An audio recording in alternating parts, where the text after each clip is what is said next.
Allow me to give you a unique perspective I have as both a teacher and a parent in the pandemic.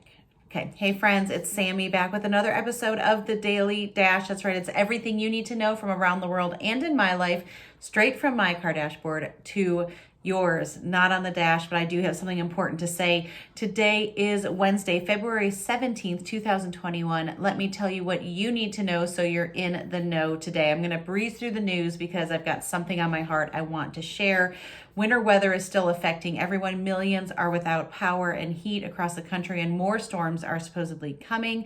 California condors laid 9 eggs at the Oregon Zoo, and Rush Limbaugh died at the age of 70. It's also Ash Wednesday. I know a lot of people are giving up on Lent because they feel like they've given up so much already, but God does not give up on us. So listen to your heart and do what you need to do. Okay. Let me just say this, and I wrote this all out, so I'm going to post this if you want to read it, and I may read some of it myself, but I just want to say there's something really interesting that happens when your parenting and your teaching collide at the same stage of life. I have been teaching in higher education for over half of my life. I know, I don't look that old. Because I graduated high school, grad school so young, I was actually older than many of my undergrads back in the day, believe it or not. But I think what I've learned is that I've always been a strict teacher. I'm not going to lie. I've done that for several reasons. One, I just think out of fairness, it sets a standard for everyone. Two, because I was so young when I was originally teaching, I felt like I had to be really strict. And three, you can always loosen up a classroom. You can't tighten up a classroom. So that's just kind of always been out there. And I've also always enjoyed teaching at the college level because there's just something different about being able to teach young adults outside of their parents' homes. There just is. It's just, for me, it's easier. That has all changed. So fast forward to now, I'm now in this conundrum because now I am teaching my college level course to high school seniors that are living in their parents' homes, while I am also parenting 2 high school students living in my home. It's a lot. I'm not going to lie.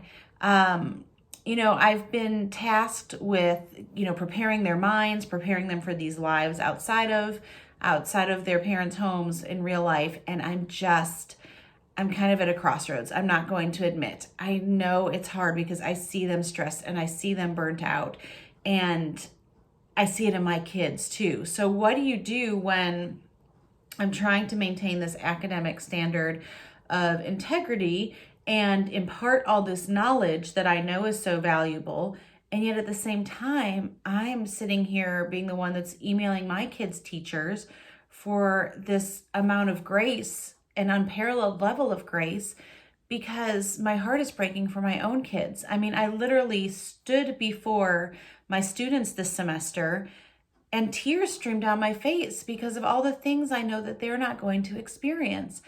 And it has been such an unusual time. And even as someone that has pioneered online teaching, I mean, I've been teaching online for probably a decade. I've created classes online. Even last year when the pandemic started, it wasn't like this. There is a new level of emotion, of exhaustion that I just haven't seen. And so I'm torn between these academic standards and parental compassion. And I'm burdened between carrying my own kids' emotions and my own emotions as a human being.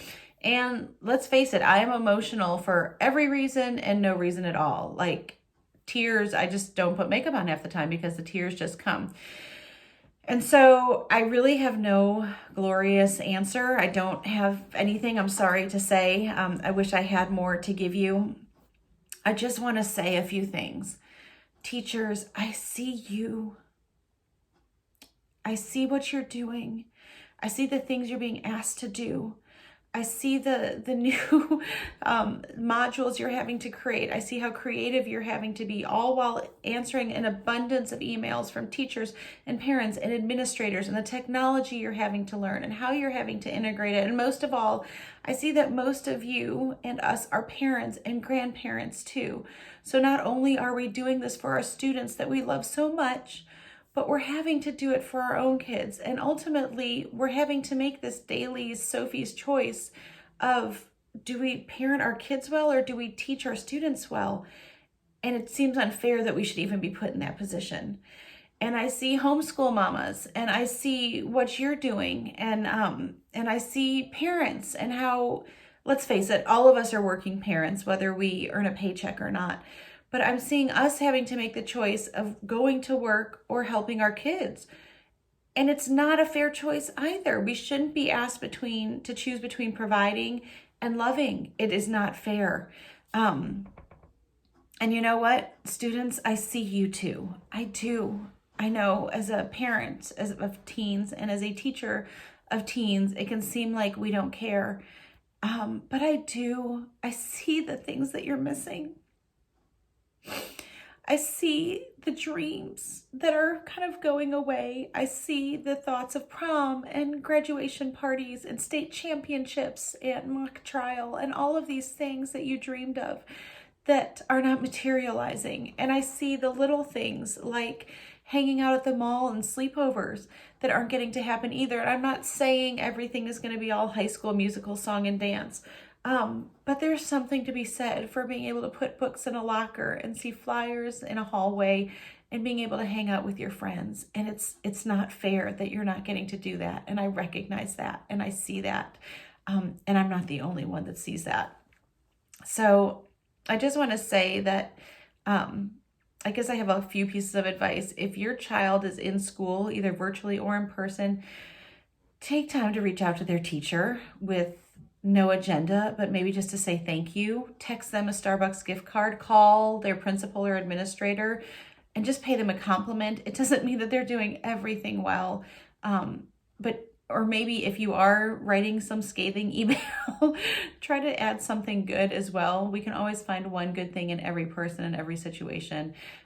If you are a homeschool parent, be kind to yourself. Lock the door when you go to the bathroom. I know that's a foreign concept to many of us, but just find time to not be a teacher or a parent, but just to be you.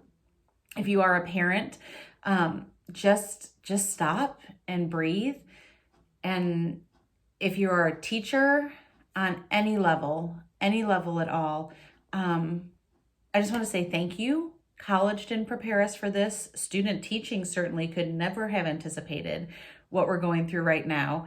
And I think that even for those of us that have taught online, this is unlike anything we've ever experienced. So I just want to say, be kind to yourselves. It will all get done, just probably not in the way that we imagined it. So just remember that this doesn't all rest on our shoulders. God's shoulders are big enough, and that He is ultimately in control. I believe that with all of my heart. And yeah, just our hearts come from Him. And so I have to remember that just my father, who was born during the Great Depression, fought during World War II. I mean, we've seen society struggle and overcome. And I believe that we shall overcome.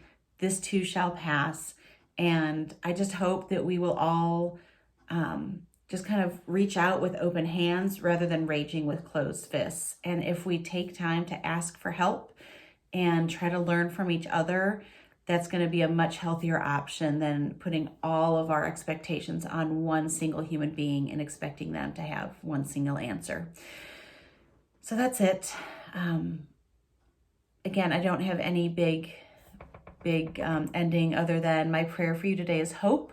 Hebrews 11:1 reminds us that faith is confidence in what we hope for and in what we do not yet see. And so I just pray that we have a new vision and a new version of hope that challenges our faith to stretch in new ways today.